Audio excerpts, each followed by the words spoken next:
पालन करते हैं, आसन और प्राणायाम से अपनी श्वास भी नियंत्रित करना सीख जाते हैं। उसके बाद आप तैयार हैं योग यात्रा के 5वें चरण पर जाने के लिए, जिसे प्रत्याहार कहा जाता है।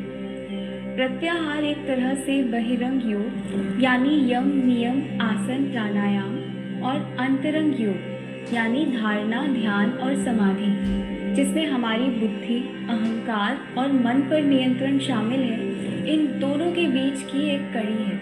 प्रत्याहार सीखना मतलब बाहरी संसार से अपनी एकाग्रता को अपने भीतर लेके आने का प्रारंभिक चरण।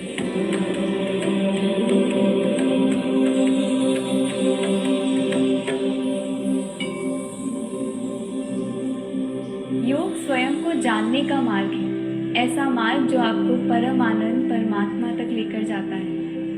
हम अक्सर योग को केवल आसन और प्राणायाम तक ही सीमित कर देते हैं, पर योग इससे बहुत आगे है, जिसे समझने का सबसे आसान तरीका है अष्टांग योग के बारे में पता होना।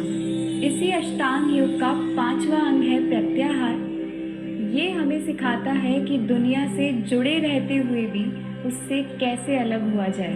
प्रत्याहार का अभ्यास हमें अपने मन को नियंत्रित करना और हमारे आसपास जो कुछ भी हो रहा है उसका हम पर जो प्रभाव पड़ता है उस पर नियंत्रण करना सिखाता है। ये हमारी चेतना को जागृत करता है। प्रत्याहार संस्कृत के 2 शब्द से मिलकर बना है। प्रति शब्द का मतलब है वापस लेना, विथड्रॉ करना या अगेंस्ट जाना, और दूसरा शब्द है आहार।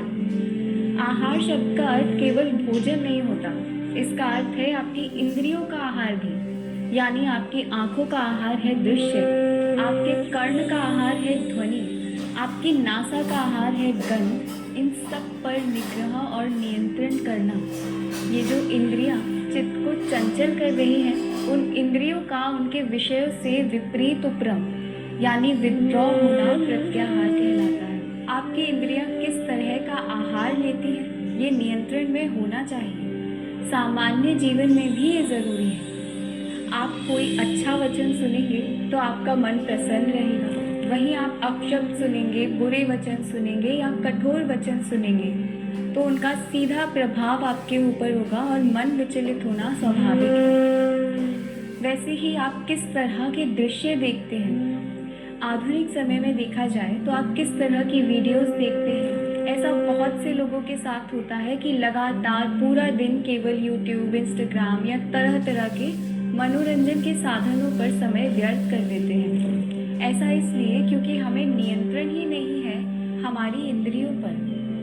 प्रत्याहार हमारी इंद्रियों के आहार पर नियंत्रण है। जब ये नियंत्रण होगा तभी आगे हम मन को नियंत्रित कर पाएंगे। गोरक्ष संहिता में कहा भी गया है, अंग मध्य यथा अंगान कूर्मः संकोचयेत् तत ध्रुवम् योगी प्रत्याहार देवम इंद्रियाणि तथात्मनि। इसका मतलब है जिस तरीके से कछुआ अपने अंगों को समेटकर अपने ही भीतर छुपा लेता है, उसी प्रकार प्रत्याहार द्वारा इंद्रियां अपने विषयों से हटकर अपने भीतर ही आत्मा में लीन हो जाती है। प्रत्याहार योग के भी 4 प्रकार होते हैं जो हमारे शरीर और मन की विभिन्न बाहरी और आंतरिक इंद्रियों को नियंत्रित करने के लिए है। पहला है इंद्रिय प्रत्याहार। इंद्रिय का अर्थ है हमारी 5 ज्ञान इंद्रियां।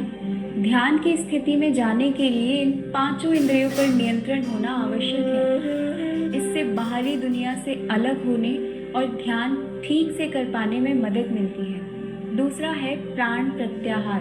प्राण वो ऊर्जा है जो हमारे शरीर के अंदर प्रवाहित होती रहती है। इस ऊर्जा के प्रवाह को नियंत्रित करना भी जरूरी है ताकि हम इसका सर्वोत्तम उपयोग कर पाएं। इसे प्राणायाम जैसे अनुलोम विलोम के माध्यम से प्राप्त किया जाता है। तीसरा प्रत्याहार है कर्म प्रत्याहार। हमें अपने कर्मों को नियंत्रित करना भी आना चाहिए और उन्हें संसार की सेवा और कल्याण के लिए सीमित करना जरूरी है।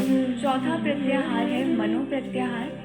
मन को आयुर्वेद में 11वीं इंद्री और साथ ही उभय इंद्री भी कहा है, क्योंकि ज्ञान इंद्रिय ज्ञान तब लेती है जब मन उपस्थित हो। जैसे आप कोई शब्द तभी सुनते हैं जब आपका मन वहाँ उपस्थित है। अगर मन कहीं और है तो किसी के कहे हुए शब्द भी नहीं सुनाई देते। और कोई कार्य भी आप तभी कर पाएंगे जब आपकी मन अनुमति दे। ये प्रत्याहार हमें अपने मन और आंतरिक भावना को नियंत्रित करना सिखाता है। योग की आगे की यात्रा के लिए अपने आंतरिक स्वयं को संतुलित करना बहुत ज़रूरी है। ये सभी सांसारिक भ्रमों और माया को पीछे छोड़ने का तरीका है। अब प्रश्न आता है कि प्रत्याहार कैसे करें, कैसे इंद्रियों को उनके विषयों से मुक्त कर दें। तो इसके भी उपाय बताए गए हैं। सबसे पहला है प्राणायाम का निरंतर अभ्यास, दूसरा है प्राटक अभ्यास, तीसरा ब्राह्मरी कुंभक का अभ्यास और चौथा है मंत्र उच्चारण। किसी भी पवित्र मंत्र उच्चारण से आपको मानसिक और आध्यात्मिक बल मिलता है और यही बल जरूरी है इंद्रियों के निग्रह में। आशा है कि योग के इस 5वें चरण के अभ्यास से आप स्वयं पर नियंत्रण करना सीखेंगे और ये निर्धारित करना सीख जाएंगे कि इंद्रियों से क्या ग्रहण करवाना है और क्या नहीं। स्वस्थ रहें, प्रसन्न रहें, आत्मा और परमात्मा के मिलन की सात्विक जीवन यात्रा में हमारे साथ बने रहिए। मैं और मेरा